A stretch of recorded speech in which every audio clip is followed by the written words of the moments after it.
Bagian yang kedua itu adalah jarak titik ke garis. Nah, ini mungkin perlu pemahaman, oleh karena itu mari kita coba jelaskan, mari kita coba pahami bersama. Ini adalah jarak dari titik ke garis, berarti ada sebuah titik dan ada sebuah garis. Nah, di sini sudah digambar, garis itu namanya adalah garis G. Anggaplah ini adalah garis yang bernama adalah garis G. Berarti karena jarak titik ke garis akan ada titik nanti.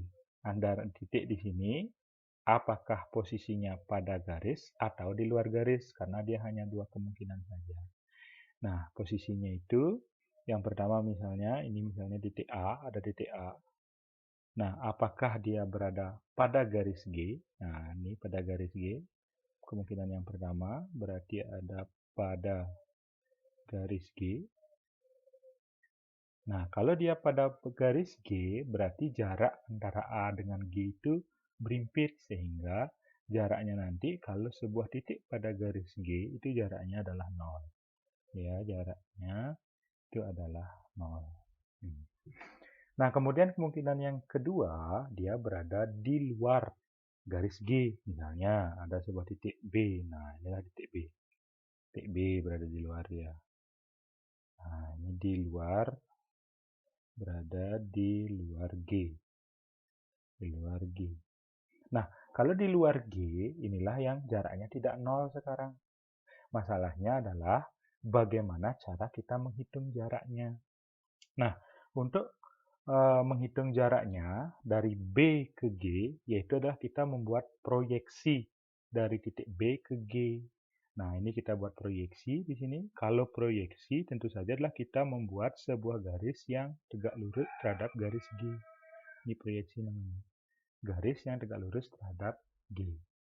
Nah, berarti jarak inilah panjang ruas garisnya ini adalah yang disebut dengan jarak. Berarti untuk menentukan jaraknya itu jarak. Nah, ini jarak. Untuk menentukan jarak berarti tinggal kita menghitung panjang dari ruas garisnya. Panjang ruas garis dari B ke G. Nah, ini panjang ruas garis.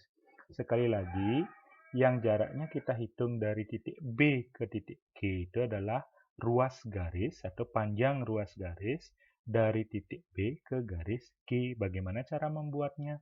Cara membuatnya adalah kita membuat proyeksi dari titik B ke garis G.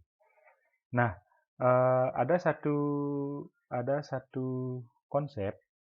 Konsepnya ini kita bisa gunakan untuk menyelesaikan sebuah permasalahan. Misalnya, ada sebuah garis. Anggap saja ini garisnya adalah garis L.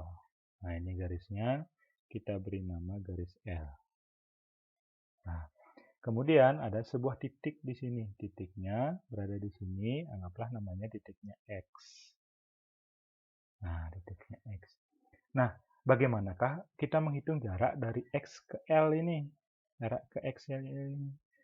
Nah, untuk menghitung jaraknya, kita bukan berarti membuat membuat ruas garis dari sini ke sini. Bukan, ini salah. Nah, ini salah ini. Kemudian bukan berarti juga kita membuat ruas garis di sini ke sini. Bukan, ini salah juga. Nah, sesuai dengan definisinya tadi, kita membuat proyeksi ke garis G. Kalau di sini proyeksi dari titik X ke garis L. Nah, garis L-nya karena berhenti sampai di sini, ini kita bisa perpanjang. Ini perpanjang, kemudian kita buat proyeksinya. Nah, proyeksi. Nah, panjang inilah yang kita hitung sebagai jarak dari X ke L. Nah, inilah. Demikian definisi dari jarak titik ke garis. Semoga dipahami.